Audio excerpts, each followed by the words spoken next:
윤석열의 지지율이 한번 대폭 폭락할 지점이 두 개가 있습니다. 일단 첫째는 물가입니다. 언론들이 제대로 보도를 하지 않는 부분인데 환율이 심각합니다. 그렇게 된다면 원유를 수입하는 우리나라의 경우 기름값도 당연 오르게 됩니다. 여기서 이란과 이스라엘의 관계도 주목이 됩니다. 만약 확전이 시작된다면 국제 유가가 지금보다 더 오를 가능성이 크고, 그렇게 된다면 물가에 큰 영향을 주겠죠. 심지어 역대급 세수 감소에도 유류세 인하를 추가로 연장할 텐데, 그렇다 하더라도 이 물가에 대한 심각함을 두창이는 잡을 의지도 능력도 없습니다. 인플레이션은 정권의 지지율과 큰 영향을 주는데, 총선 이후로 모든 악재를 다 뒤로 미룬 상황이라 올 여름에는 경제적으로 엄청난 위기가 올 것 같습니다. 그 부분으로 윤석열은 집권 최대 위기가 올 것이라 저는 개인적으로 판단합니다. 두 번째는 언론의 보도 논조입니다. 윤석열이 갤럽 기준 24%의 지지율을 찍었던 시기를 기점으로 조중동의 사설을 보시면 전부 정부 비판으로 도배를 했습니다. 그 논조로 종편도 안 좋은 뉴스가 일부 나가기도 했죠. 즉 언론들이 윤석열을 길들이면서 지지율을 하락시켰다가 다시 올렸다가를 반복했는데, 이제 총선 대패 이후 조중동은 국짐을 다시 집권하게 만들려면 윤석열을 이명박처럼 만들고 여당 내 야당을 세팅해야 합니다. 그래서 최근 3석밖에 안 되는 개장수 준석이를 다시 빨아주고 집중적으로 보도하는 것이겠죠. 저는 그런 부분에서 윤석열 지지율이 어쩌면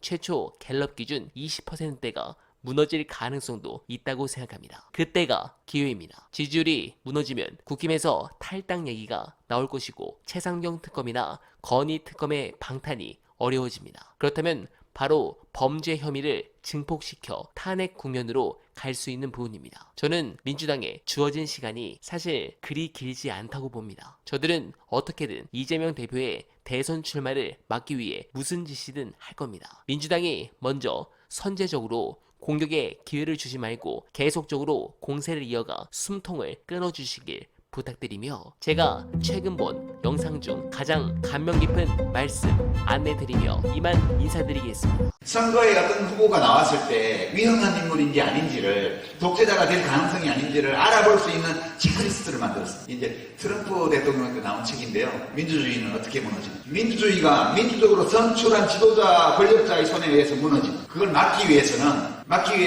어떤 후보가 나왔을 때, 어떤 정당이 나왔을 때 그 정당이 위험한지 하지 않은지를 알아볼 수 있어야 된다. 첫째, 헌법을 부정하거나 위반할 것을 드러낸 적이 있는가? 예스! 그럼 위험한 거예요, 이 사람. 둘째, 정치적 경쟁자가 국가 안보를 위협한다고 주장한 적이 있는가? 예스! 그럼 위험한 거예요. 그다음에 법을 위반했을 가능성을 들어서 상대 정당을 정치 무대에서 끌어내려는 주장을 했는가?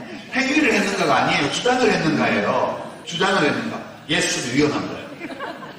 폭력을 비난하지 않음으로써 지지자들의 폭력 행사에 동조한 적이 있는가? 예스, 위험한 거예요. 법적 대응을 하겠다고 상대정당, 시민단체, 언론을 협박한 적이 있는가?